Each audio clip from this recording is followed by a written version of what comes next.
Coming up, it's a sound that connects, uplifts, and unites.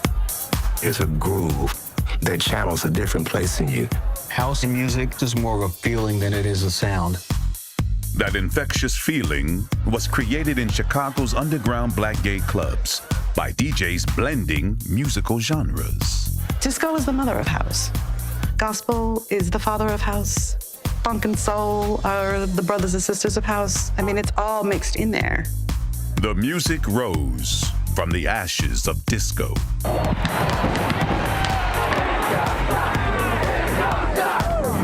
America loves the music of black people, but not always the actual black people who create it.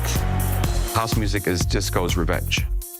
House music spread worldwide. It's essentially the blueprint for all of electronic dance music.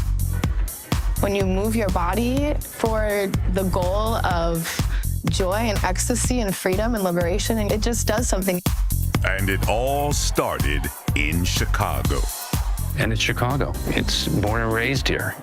Yes, this is it, you know. We have taken over the world. House music, a cultural revolution. Next on Chicago Stories.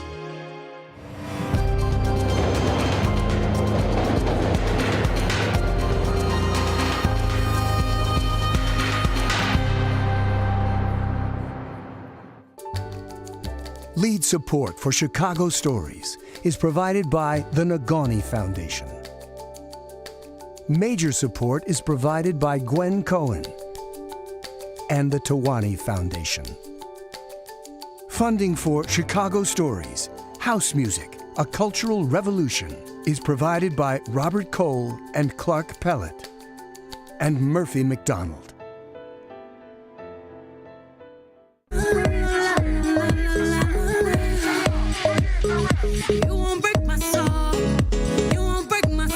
In 2023, music icon Beyoncé made history. Her soul wasn't broken, but a Grammy record was, when she became the most Grammy award-winning artist of all time. The sound that took her over the top started in Chicago. It's Renaissance, Beyoncé. I'd like to thank the queer community for your love and for inventing this genre. That genre is house. A dance music that evolved from disco. Its distinctive sound blends disco, funk, and soulful vocals with a repetitive drum beat. It's a sound born in Chicago's underground black gay clubs in the 1970s. Clubs that offered a safe space to party and refuge from racial discrimination and social turmoil raging across America.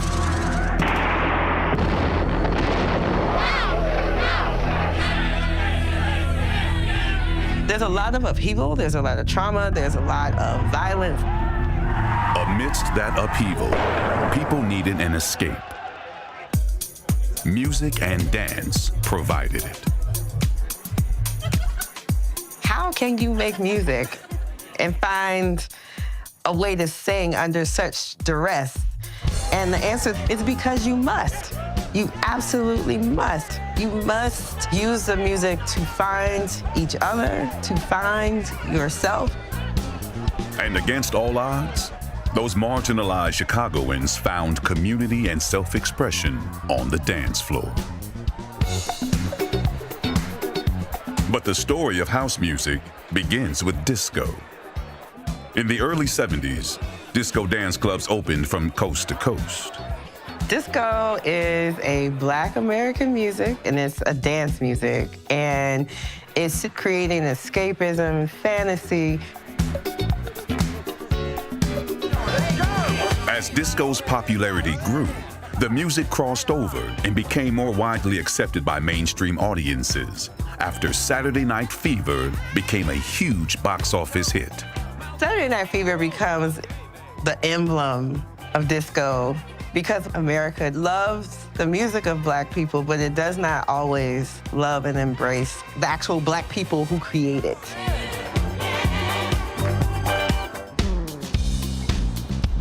In 1974, a young gay group of friends, Donald Crosley, Michael Matthews, and Vicki Jones, wanted to experience the disco scene sweeping the nation. They headed to Chicago's premier gay discotheque, Dugan's Bistro, thought to rival New York's Studio 54. But Dugan's Bistro catered to a predominantly white crowd and was not welcoming to African Americans. There was a guy that worked at the door. He would give us a hard time getting in. So the group traveled to New York City, to David Mancuso's iconic loft party. When we got into that David loft, it was like going into another world. Everybody was dancing. The music was blasting all over the place. It was just such a different feeling of not having known what that was like being here in Chicago. They fell in love with the freedom, the openness, the energy. They couldn't stay away. I said, nobody here has any parties like the ones they have in New York. And my mother said, why can't y'all just have parties here? And a little light bulb pops up in my head. I'm thinking, wait a minute, she's got a point. Crosley and friends formed a social group, calling themselves U.S. Studio. They planned to use their own apartments to throw loft-style disco parties that replicated the New York experience. And we also said, we really don't have any money. And Ziggy said, well, I'll give you guys $500. Longtime friend Ziggy Shu, a gay violin maker from Germany, offered to pay for the equipment. He would become U.S. Studio's financier. They promoted the party by passing out handmade flyers. We only wanted a certain type of clientele. The word-of-mouth campaign worked, and the crowd poured in. It had to be almost 500 people. We never expected a crowd like that. The event proved that Chicagoans had a thirst for the same type of parties New York provided, where a mostly gay Black and Latino crowd could dance and enjoy a freedom they had never known. U.S. Studio began hosting parties around the city twice a month. Partygoers followed. But as their profile grew, the group attracted unwanted attention. According to Crosley, a couple of mob enforcers showed up at a party on Clinton Street and demanded payment for hosting a party in their area. Donald and Vicki explained that they had already paid for the space. And the guy says, well, you're not understanding what I'm saying is. People have parties here and they can pay for it. I said, well, we're not paying nobody for that. I know what this is all about. And Vicki and I walked away and we went on inside. Next morning, my brother comes upstairs. He had a newspaper in his hand, and the newspaper said, "Loft on fire." It was burned to the ground. Their space and equipment was destroyed, as was their sense of security. But their desire to gather was undaunted. In late 1974, U.S. Studio found a new home in the city's warehouse district at 555 West Adams. But you would hear people saying, I'm going to the warehouse, I'm going to the warehouse, you going to the warehouse tonight? And everybody just wanted to call it that. And the warehouse was born, creating a new disco party scene in Chicago. And DJ Michael Matthews was at the center of it all. Michael Matthews was the DJ that actually started the movement here in Chicago and never gets credit. One party in particular, the people had partied so hard that at the end of the party, they all started clapping. And he looked at me and said, what are they doing? I said, they give you a standing ovation. U.S. Studio's warehouse parties quickly became the place to be. So that's where that's where they began. I was really a tag along at that point. I wasn't part of the social club. Robert Williams, a veteran of the New York club scene, saw the social club as a great business opportunity. I decided, well, this is a nice little setup there, so I decided to incorporate it as a real business. But disagreements about dues, titles, and admission fees started almost immediately. After 2 years of infighting, they split. So at that point, we just decided that this is not working for us. We didn't think anything about we leaving a future business or how big this was gonna be. We were a bunch of friends who just wanted to have a party. Donald, Michael, and Vicky left the organization they started to Robert and Ziggy and launched a new club called the Bowery. They hosted high glamour theme parties, and the crowd followed. Nobody was going to the warehouse. Everybody was coming to the Bowery. We were a little depressed because we were like, we might be really out of business here. Robert and Ziggy needed a powerhouse DJ to lure the crowd back to the warehouse. Robert headed east to ask New York City's top disco DJ, Larry Levan, to come to Chicago. And he told me no. Larry said absolutely not. He had no intentions of leaving New York City. But Larry kept saying, you should take Frankie, because he doesn't have a job now. And I was their second choice. Frankie Knuckles would eventually be crowned the godfather of house music. But in 1977, he was a 22-year-old art student who was making a name for himself as a DJ on the New York scene. Williams lured Knuckles with the promise of a 3-story club in downtown Chicago, complete with the best sound system money could buy. And then they offered me the residency and a part of the business. And as an incentive, and I went back home and thought about it and made the move.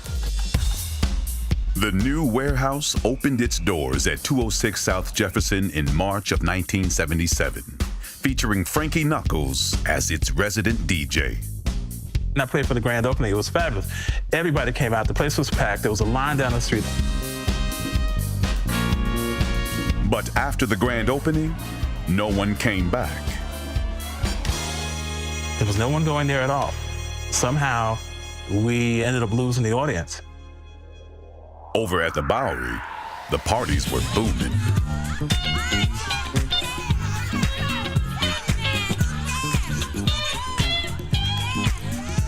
Our name had gotten out so much that we were getting a lot of people that were coming from New York. We had kind of arrived. We had no competition. We didn't think anything about the warehouse. Desperate to bring a crowd to the warehouse, Knuckles looked for other gigs around town to raise his profile. None of the white clubs were hiring any black DJs. Black, gay or straight, it just wasn't done back then. With the warehouse on the verge of collapse, DJ Michael Matthews made a kind gesture that would change the world of music. Only thing that saved us was Michael. He invited Frankie to come to the Bowery and play. And everybody loved him. At the Bowery, the crowd went wild for Knuckles. He soon built an audience at the warehouse. People just rushed him like he was a celebrity. Disco signals the shift of the DJ as a performer. Not just somebody who is playing a record and then switching to another record, but creating a tapestry of sound and music through the manipulation of records. The 2 premier gay dance spots packed in the crowds. By 1978, the Bowery founders had achieved their goals and called it quits. There were places that Latino and blacks could go to, and that was our main goal in the very beginning. And so once we had succeeded with that, we felt good that we were able to leave it alone. In the 1970s, most gay people had to hide their sexual identities. The warehouse was one of the few places where gay, black, and Latino people could gather and have the freedom to be themselves. A crowd of more than 500 packed the club every weekend. It opened at midnight on Saturday night and it closed at noon on Sunday. For a lot of people, that was all they needed was that one night. They would live all week for that one night, which was great. Queer Black people most certainly needed to gather and create a safe space for them. if queer Black people are safe, then everybody else is going to be safe. Most of the white kids would say, "You'd never catch me down there," because they just had it fixed in their mind what was going on. But they had never been there, so they really didn't know. But there was a handful that were really daring and was really into it, and they came down there, and they danced like it was nobody's business. I mean, it just all worked. Nobody saw color. Everybody was too busy dancing and enjoying the music and having a good time. Disco was having its moment. The music was uniting people on the dance floor and skyrocketing in the mainstream market. But an anti-disco movement was growing around the nation, one believed to be rooted in racism and homophobia. In Chicago, local shock jock Steve Dahl led the charge. He had lost his job when his station switched from rock and roll to disco. Disco sucks was Dahl's rallying cry, as he amassed a crowd of 50,000 for the disco demolition during a White Sox doubleheader at Comiskey Park. 98-cent tickets were sold to anyone who brought disco records to destroy.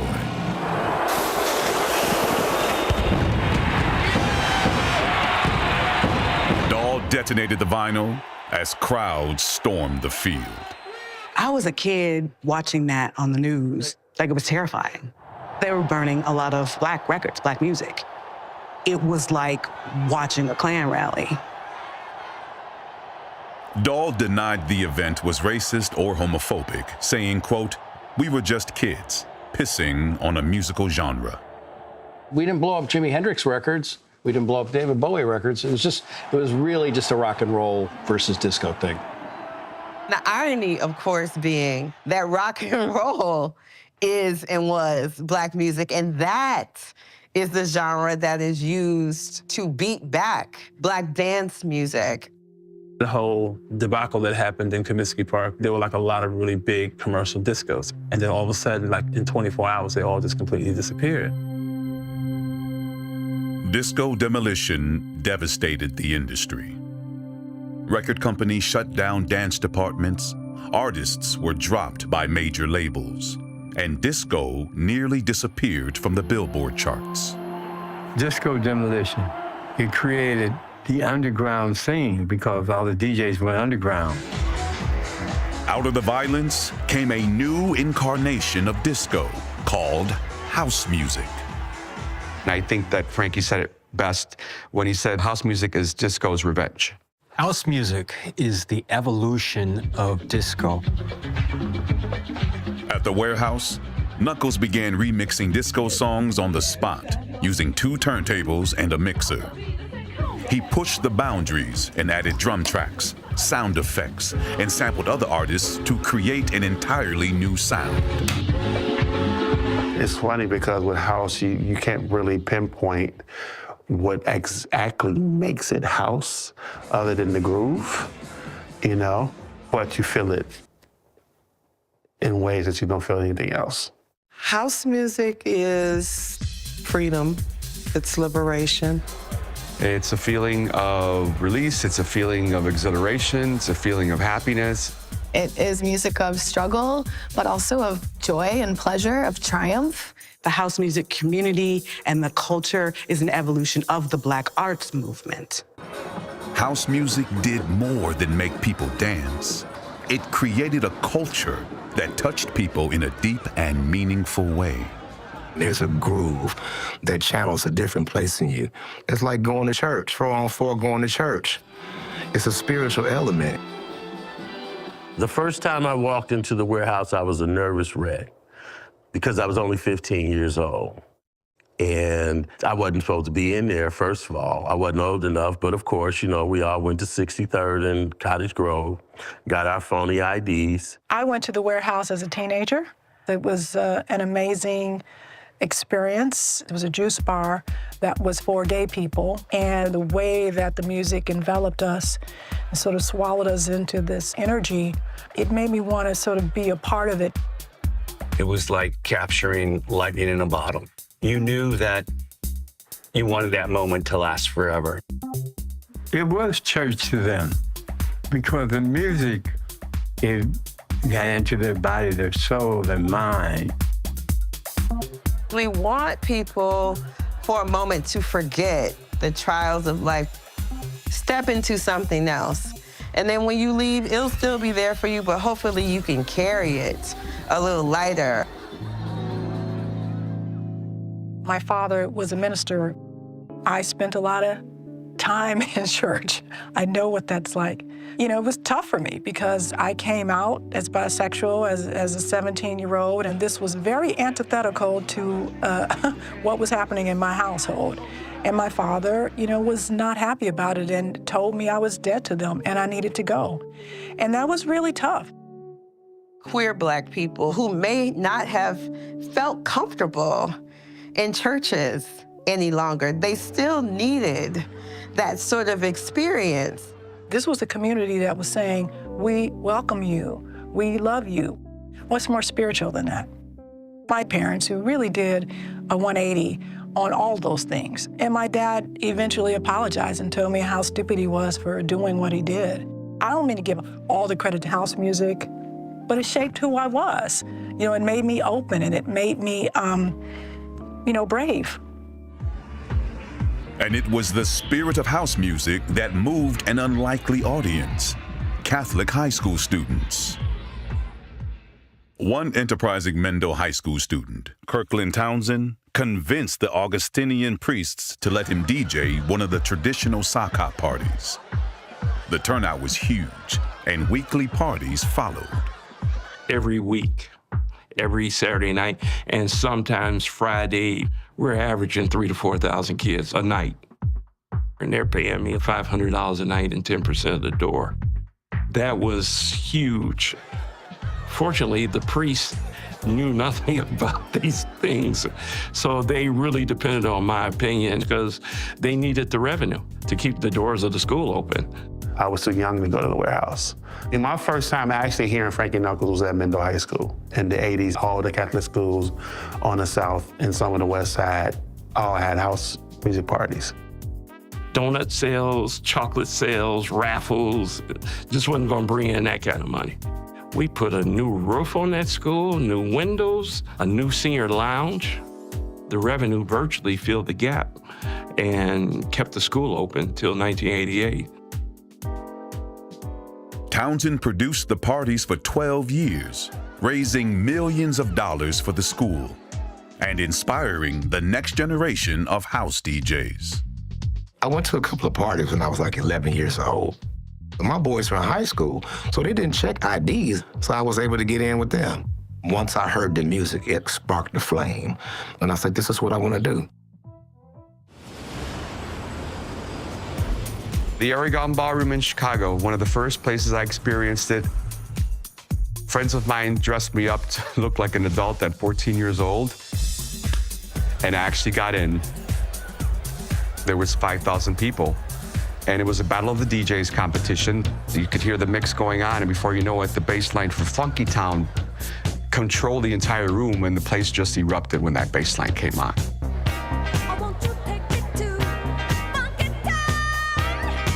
And that's when I said, I have to do this. This is what I want to do.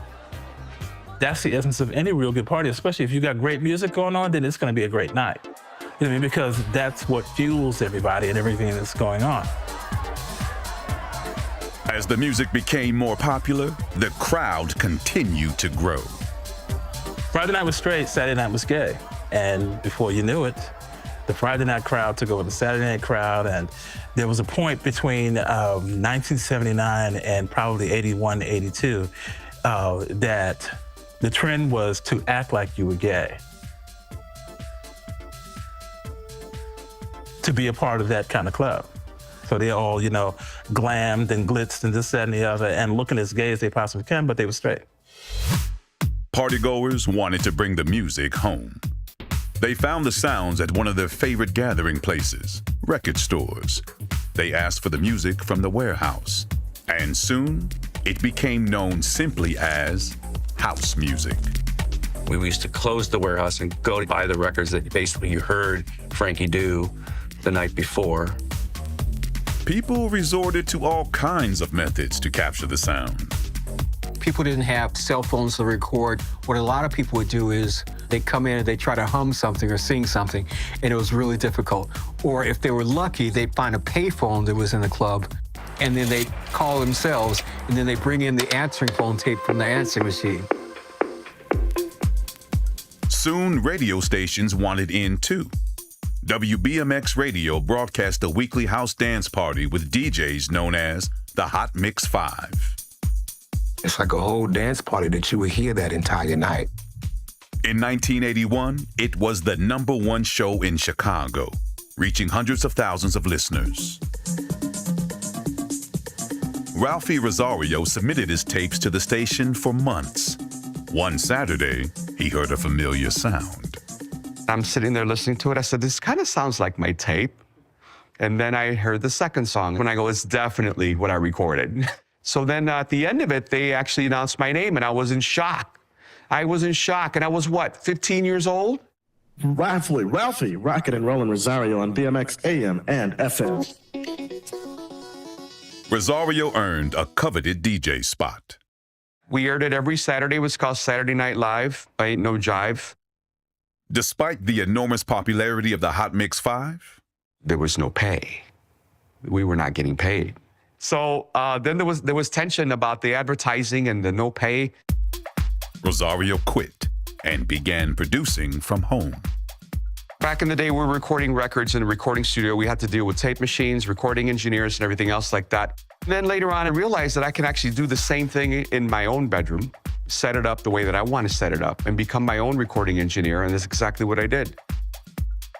Bedroom producers emerged in the 80s, creating music using electronic synthesizers and drum machines, the latest technology of the time. What I love about technology is it opens it up to a lot more people. It's a lot more accessible to people who wouldn't normally have access. Once drum machines, sequencers, keyboards, they talk to each other, you could figure things out. The sky was the limit. While the sky was the limit for bedroom producers, on the ground, Knuckles contemplated the future of the warehouse. Club just wasn't growing anymore. My partners at the time, Robert and Siggy, they were quite happy with where they were. But I wasn't happy because the club was beginning to make a name for itself, and people were talking about it in New York and in DC, and it was at a point where it could have been so much more than what it was at the time. So I just reached a point where it was just time for me to go. After 5 years as the resident DJ, Knuckles left the warehouse and opened his own club, the Power Plant, in the shadow of the Cabrini Green housing project. And without Frankie Knuckles, the warehouse couldn't survive. Robert and Ziggy needed to reinvent the house party experience to stay afloat. Robert opened the Music Box and catered to an even bigger audience, the straight black crowd. The Music Box was this famous club in Chicago underneath Michigan Avenue. It was like a little whole subculture of, entrances into alleys and garages. It was a pretty cool club where Ron Hardy became the resident DJ. At the Music Box, Hardy would become one of the most recognized names in house music, thanks to his innovative editing and mixing style. He really was very, very talented. A lot of people try to compare Ronnie to Frankie. They compare the Music Box to the Power Plant. But when you compare the two, you're really comparing apples and butter beans. Well, Frankie Knuckles and Ron Hardy were definitely two of the major players in house culture, and their styles are very different. They had a lot of love and respect for each other. They actually played together at the Power Plant. Frankie, the first word that always comes to mind with him is always sophistication. He painted with very nice brushstrokes. He painted with thinner lines.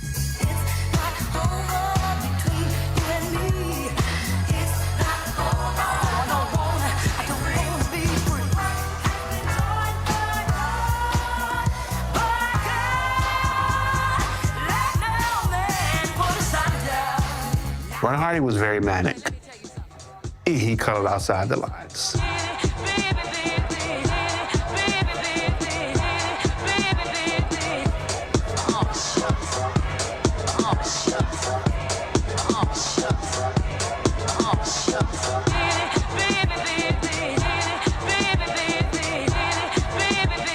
balls to the wall, anything goes, playing music backwards, and really pulling from any and everything, you know, like someone is just in a state of panic, if you will. There was a lot of more angst and punk. Frankie was musical journey, you're gonna go up and down, and Ron Hardy was like, let me just beat you over the head all night long. It was just hard, it was fast. He did a lot of remixing on the spot. Hardy was also the first to play the tracks from the bedroom producers. Ron Hardy was already banging out my basic tracks off my Casio CZ keyboard and my Roland Dr. Rhythm drum machine. He would take their stuff and add effects to it and just put like his own like little stuff to it. Hardy would play anything and sometimes nothing at all. And he's just sitting there. And I'm like, you're not gonna play nothing? You're not gonna put the record on? No, just let them stomp the floor. Just let them carry on. Let them just do what they do. They'll be fine, Gene. Just let the kids be the kids. And I'll be like, wow. The Music Box attracted people from all backgrounds, from punks to preppies to El Rukin gang members. In the 80s, there was also a club called The Fort. That was Jeff Fort's and the El Rukin spot on 39th and Drexel. Very popular house spot, the El Rukin's Fort.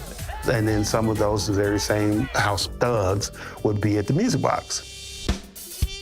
The power plant maintained its popularity with Frankie Knuckles at the helm, but after 3 years, he felt pulled in a different direction.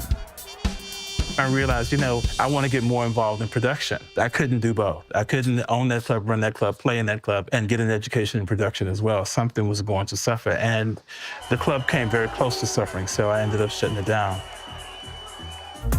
In the early 80s, a new generation of DJs and producers rose to prominence. Mostly straight middle-class black youth who were influenced by the sounds they heard at the Warehouse and Music Box. A lot of people thought house music was just from black and brown gay people. And the reality is most of the kids involved with creating house music were straight black guys. Most of them, like Vince Lawrence, Marshall Jefferson, Larry Heard, Lil Louis, Chippy, all these people, none of them were gay. And those are the pioneers. In 1984, Jesse Saunders made history with the release of On and On. It was the first house record to be pressed and sold to the public.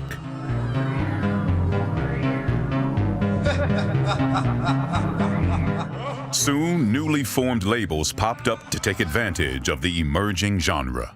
Certain labels in Chicago that were out at the time started gobbling up all these tracks, all these bedroom producers. A lot of artists, especially from the south side of Chicago, they didn't understand the business side of it. Even to this day, we're still fighting, trying to get their masters back, me being one of them. But the people who actually own the catalog outright are the ones that are capitalizing on what they did. The difference between house and hip hop is that hip hop had guns. So if you took their money, they came for you. You would never actually do that ever again. So if we weren't making any money in house music, we were just at the bar getting drunk, wondering what happened. And the records sold by some of the new labels were of inferior quality. They were recycling their vinyl. So in some cases, when you put the record on, you could hear the old record in the background. Like, what am I gonna hear now? It sounds like a Frank Sinatra thing in the background. They melted it over and turned it into a house record. It was crazy. Vinyl wasn't the only thing being recycled. Young producers sampled sounds from old songs to create new ones. Isaac Hayes' I Can't Turn Around had a second life when it became one of the most sampled songs in house music, with one version topping the charts in England. But when we get down to it, I just love the way you do it, and I love you. Love can't turn around. Love can't turn around. In 1985, Chip E released It's House, the first house track composed without the use of sampling. So when I was creating my music, anybody who's heard it on the radio, heard it in the club, they wouldn't have any problem identifying the song and asking for the song. So my first track was called It's House, and the lyrics are literally, It's house, it's house, it's house, it's house. it's house, it's house, it's house. That was the first song that I ever heard, you know, them actually say it, it's house.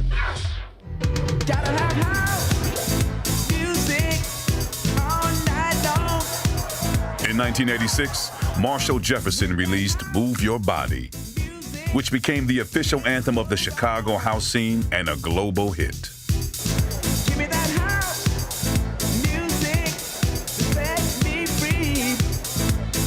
Despite house music's origin as a place of acceptance, there was one group that found itself on the outside, looking in.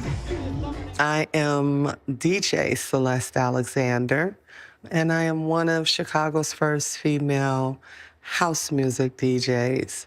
As far as women go in house music, you know, it was few and far between in the beginning. Some men in the industry believed that DJ skills were too complicated for women to master.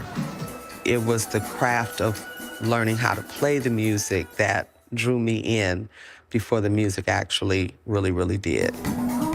In addition to technical proficiency, women brought an awareness of how the music moves the listeners, how it makes them feel. It's about sort of freeing yourself to be present with a movement. It's about a harmony and allowing yourself to be swept up in it, not resisting it, you know, sort of going with this flow. Being told that they couldn't was all some of the women needed for motivation. Not only could they, but they would. DJ and Grammy-nominated producer Steve Hurley was one of the first to encourage women to take on house music. All Steve talked about was music, mixing. He told me it was the process of blending two records together simultaneously with two turntables and a mixer. And he told me there are girls that can do it, but there was some type of belief amongst the males that did it that women did not have the proper coordination to learn how to mix music. We have way better eye-hand coordination, so I don't know what the problem is. A lot of men just felt like women couldn't DJ, and every time you would show up, you had to prove it over and over again. I'm not sure why it's so hard to conceptualize a woman like blending two songs together. However, audiences did not immediately accept them. My very first paid DJ gig, I got booed. I got booed right off the DJ booth. I didn't get 2 records in, and it was basically because I was a girl. So I had to spend a lot of time balancing how to get in, how to fit in, how to be accepted, and still learning at the same time. Yeah, I was once told by a friend that I love the way you DJ because you play like a man. And when I'm trying to sell you to other people, that's what does it. When I say, well, she plays like a guy. We argue about this all the time because I'm like, I don't think that's a compliment. I know what you're trying to say, but it's a little sexist. Maybe more than a little. But the women remained committed, even resorting to unisex dressing to cloak their identities. I didn't even dress like a female. I wore overalls or big sweatshirts and baseball caps. And I wouldn't take the hat off and reveal that I was a female until after I had played a few songs and gotten the crowd's attention by the music. Then I would reveal my gender. Men also sort of control things. So they're the club owners, they're the people who are booking you. So you have to sort of appease them. And so you have to play in a way that men find that acceptable. The clubs could sometimes be dangerous for the women who worked there. Doing a gig during the time that I was learning how to DJ, I was sexually assaulted. I'm talking about in the 80s. I mean, we didn't have all of the laws that are put in place that protect us in the workplace. I think that women at the helm in much more powerful positions of authority behind the music, behind production, behind venues. Well, this is so important. That's what's going to ultimately pave the way for more women entering the field and being successful. A sisterhood of young DJs has emerged with a new attitude, mad skills, and fierce determination. At some point, you just have to like take that power back yourself. I mean, people are always gonna be misogynistic. I can count on my hand like how many like women DJs like in this generation that are really like being pushed as much as like male DJs. And it's not like a talent discrepancy thing, like the common denominator is them being a different gender. I'd like to see women on just as many lineups as men. Girls bang really hard. By the mid-'80s, house music had taken over Europe. In a few short years, the sound and club scene morphed once again into electronic dance music, or EDM. EDM has become a global sensation. You know, those roots are in house music. EDM is characterized by high-octane beats and rave culture, where DJs could command top dollar. When white people often come in, commodify, commercialize, start making money off of the thing, then all of a sudden it's considered a genre or legitimate. When they come out, they're the highest paid DJs. None of the real house DJs ever make those lists. It's always the EDM. Critics of EDM say the genre prioritizes profits over authenticity and erases the inclusive culture of the house music that inspired it. The equity is not there. I would like to see the people who have been pioneering the genre and putting in the work for decades to have the notoriety and being able to sustain themselves as much as the 18-year-olds who just have industry connections who are like making millions of dollars like off of the bastardization of the genre that they have really nothing to do with. The money part is really important, and the credit is often going to flow to the white DJ and obscure not just the Black artists, the DJs, the musicians, the producers, but it also obscures the Black audiences and communities that have helped to nurture this music along the way. All of that often literally gets whitewashed. The early trailblazers of house music didn't seek validation, fame, or fortune. I'm not rich by any stretch of the imagination, but I'm able to still do what I do best and have a good time doing it, and people have a good time with it. So that's enough for me. And it was more than enough for Frankie Knuckles fans to name him the Godfather of House. Knuckles was in high demand. He would go on to produce and remix music for superstars including Diana Ross, Luther Vandross, Toni Braxton, and Michael Jackson. And in 1997, he would become the first house DJ to win a Grammy Award for remixing. Yeah, this is the very first one in this category. I'm very, very fortunate. I'm very happy to have it. The 90s saw improvements in technology, permitting more house DJs to take their sounds global. Snap's Rhythm is a Dancer and Robin S.'s Show Me Love topped the charts around the world and finally brought house music into the mainstream. Now people have ways to share their mixes.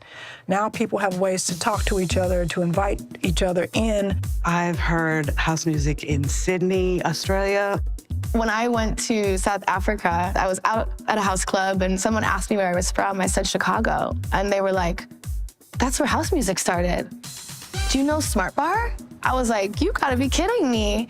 So we completely are global ambassadors of this thing. Dancing on a beach in Sri Lanka on New Year's Eve to house music. And it was just like, yes, this is it, you know? We have taken over the world. Even as the house music phenomena spread worldwide, its roots remained firmly in Chicago.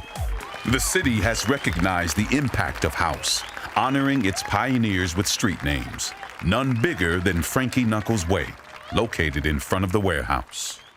I just think it's a wonderful thing And I spoke to Barack Obama last night. He put it real plain. He was like, "We just think that you're a treasure and you deserve all of this." So that kind of got me all choked up, you know. It's nice, you know, when you're just going through your life doing what you're doing and having a good time, and then all of a sudden someone comes along and surprises you with something like this, you know, something really serious like this. And I couldn't be more thrilled, actually. President Obama, a passionate fan of house music, would do more than offer words of praise for Knuckles. He would thrill a crowd of 45,000 house devotees gathered for the annual Chosen Few picnic. Hello, Chicago. Happy 4th of July, everybody. Michelle and I are sorry we can't be home with all the house heads in Jackson Park today. For the past 3 decades, house heads have come from across the globe to enjoy the music and family atmosphere. The event was founded by one of the most widely recognized house music DJ collectives in the world, the Chosen Few. Andre Hatchett, Jesse Saunders, Tony Hatchett, Alan King, and founder Wayne Williams were the original members. Terry Hunter and Mike Dunn were added later. I look at Chosen Few. I look at like what, you know, Alan and Terry and Jesse do on the South Side. It's beautiful.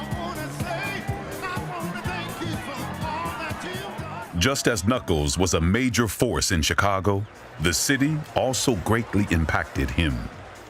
Chicago's influenced me in every way, and largely because of the people that I'm surrounded by. In Chicago, people make eye contact with you, and when they do, they say hello. Nowhere else in the world do you get it the way you get it here. It says a lot, you know, because it makes you feel like you belong. I know that a lot of young people here in Chicago respect what it is that I do and where I come from and my history. On March 31st, 2014, Frankie Knuckles passed away from complications of diabetes. He was 59 years old.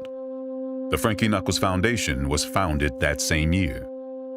When he passed, Frederick and I were on the phone that following day, basically, you know, grieving, but also beginning to put in place the building blocks of the Frankie Knuckles Foundation. And how were we going to continue to honor him in ways that he would look upon fondly?